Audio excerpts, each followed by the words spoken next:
Hello, my name is Ray Goodwin, and I am the lead artist on our Breathitt, an arts and health experience in Breathitt County, Kentucky.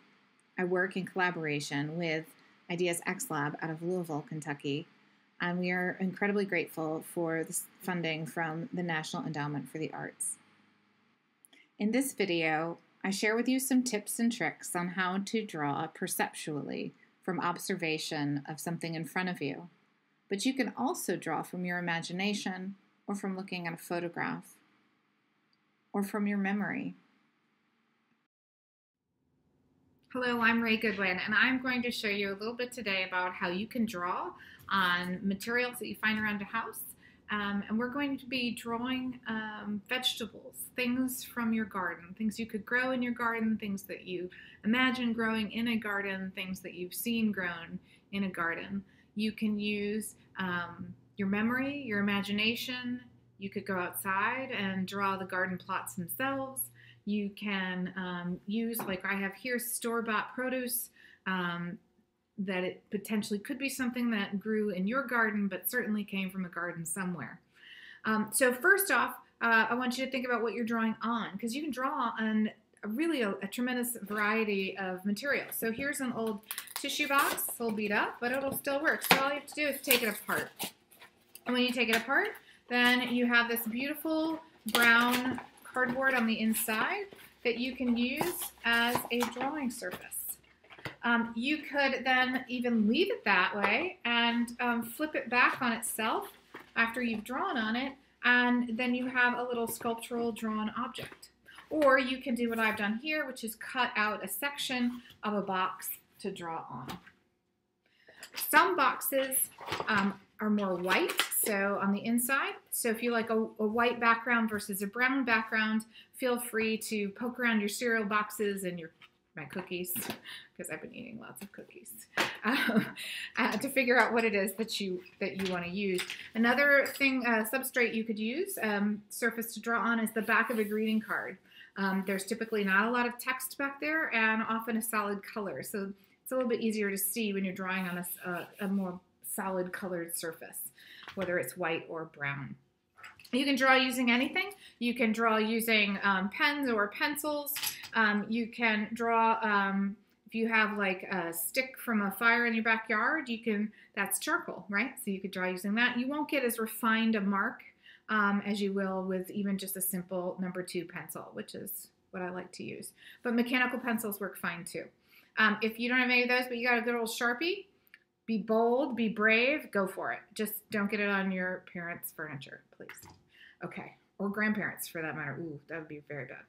All right, so what I'm going to do, starting with this acorn squash right here, which I love. My family had a huge garden growing up, and we had to. We didn't have a whole lot of money for produce, so that was one way that we had good nutrition. It took a tremendous amount of work for my parents and for us. I remember that I grew up in Connecticut in a very small town, and that's my dog scratching at the back door. And we had to go out and pick rocks because every winter the frost heaves would heave up all the rocks, and before my dad could safely rototill, we had to go pick rocks. So I definitely remember weeding the rocks out. So what I'm doing here with this acorn squash, I'm starting with the contour line. That's the primary edge, where the edge meets the surface of the universe around the object. We call that a contour line. Now I'm working pretty quickly, but I'm looking at the object more than I'm looking at the paper, or in this case, the cardboard that I'm drawing on. So just notice that. Notice that the more you look at the object you're trying to draw, the better your drawing will become. It'll take a little time, but you'll be more present, and you won't be working from symbolic memory so much. So now I have a primary contour of my acorn squash, and I'm looking at it from this point of view so that you can see that relationship. It's almost like a heart, isn't it? It's beautiful. Make your heart healthy too. Look at that. Oh, that's a cliche. I know, but it's true. Okay, so I'm going to then start working with value, and you can do this. You could also like lay a pattern on it. You could have some fun with it. There are really no rules with this kind of drawing. As long as you have that primary contour sort of looking like the object itself. So I'm going to keep going with representational perceptual drawing, which is that like how I perceive this object in space during this time. I'm going to use a lot of marks. I like scumbling. It's like a fancy form of scribbling. Yes, we get to scribble as adults, definitely. And you do too as high school students. There's nothing wrong with scribbling. We call it scumbling in the art world because we like fancy names for simple things.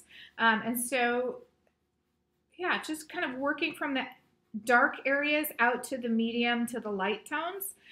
So from the dark areas to the medium to the light tones. If you're not sure what the dark areas are and you want to increase your ability to see the world around you and perceive what's really here, kind of squint a little bit like that.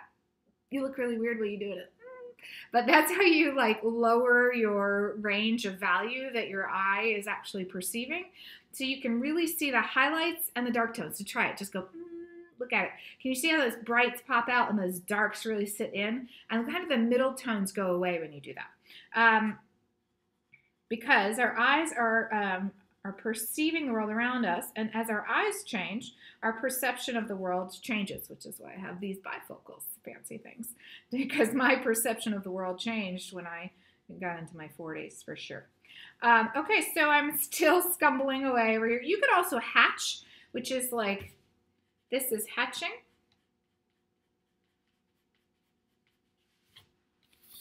Like that. You could cross hatch to build up darks, mediums, and light tones, values, that range of value that's going to help your drawing look more three-dimensional. And this is my scumbling that I've been doing because that's my favorite kind of mark making. Mark making is about the hand of the artist in the drawing. It's really critical. There's some scumbling, glare, sorry. Ooh, that's better. Okay, so, and stippling takes forever. I don't recommend it because I am not a patient person, but it's basically lots and lots of dots. See, mine just goes to scumbling really quickly because I don't like stippling one bit. You can also do hatching that has kind of a cross contour to it. So if you're doing sort of like a spherical object or like this onion you could do that with, then you make the hatch marks curve with the surface, your imagined surface. You see that there? And that like, you know, just that round shape. And that will help. Cute card. But we're using that. Okay, focus. So I'm terrible at focus. This is, yeah, working from home is really a challenge. I hope you guys are doing a better job than I am at being in school. I'm hoping that this project will really be interesting to you. You know, I posted on the Facebook page. Did you know there's a Facebook page about Breathitt memories? So I posted on there and I asked people about memories of gardening. There's so much beautiful heritage and actual practice right now of gardening in Breathitt County. It's just stunning. So you should check that out if you're on Facebook. It's an open public.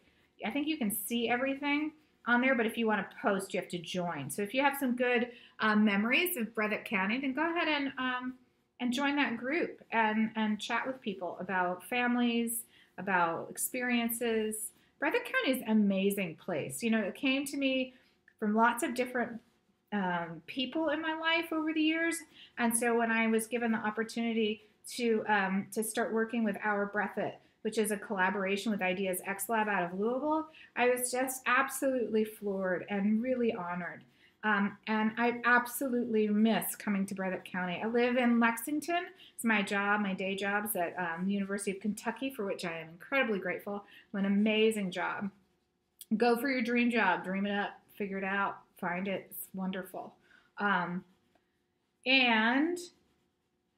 Yes, because of COVID-19, I am not coming to Breathitt County very often at all, and certainly not there to work with you in your classroom, which is unfortunate because I've really enjoyed my time getting to know students at Breathitt County High School and some of the elementary schools I've visited as well.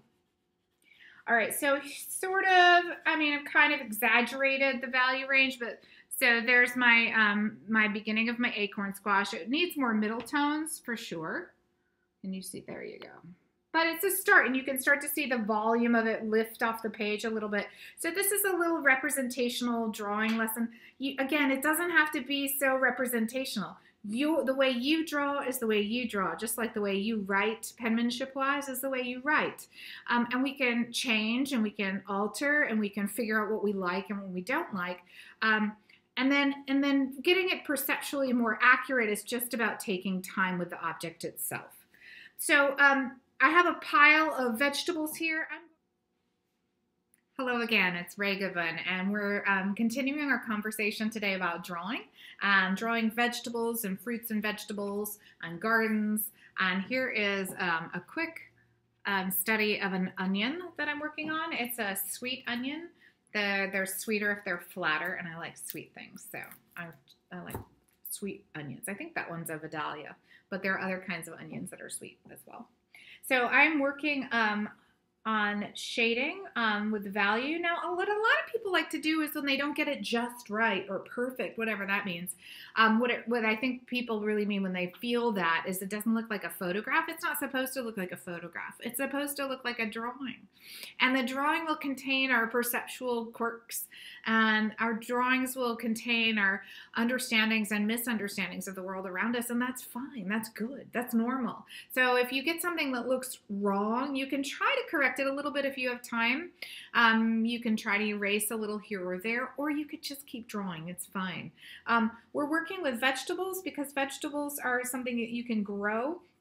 Even in a container, if you don't have much land or any land, you can grow it, and then you have something you can eat, which is amazing. And I know in Southeast Kentucky and in Breathitt County, there is food scarcity. And so when you're not sure where food is coming from, it's really empowering to be able to farm and grow your own food. So it's not just a beautiful history of Breathitt County. It's something certainly that I in my life experienced as a child growing up in rural Connecticut. We had to have a garden. We didn't have a choice. And then my parents canned and froze, and we were part of all that process. And then we had vegetables all year long, which is kind of amazing. And this is a picture of my, the other side, my mother. That's a picture of my mother, and it was her garden. Jean's garden. So I'm thinking about my mom, and I'm thinking about our garden when I'm drawing this, and I hope you do the same. Think about a garden that you've experienced, or you've driven by, or walked by, that you've ridden by.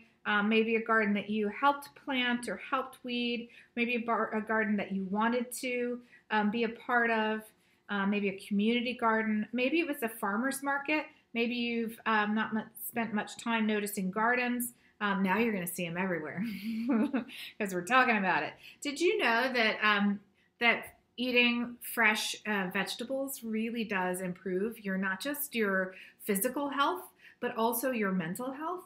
And they've proven there's a direct relationship to eating fresh vegetables and fruits in relationship to happiness. Who knew, right? Learn something new every day. So I'm, of course, drawing this in the back of my cookie box. You can do the same. And then thinking about whose garden this is, and thinking about, like, maybe you do a design in the background. So this could be Jean's garden, right? So I can write her name. Now, my script is not, she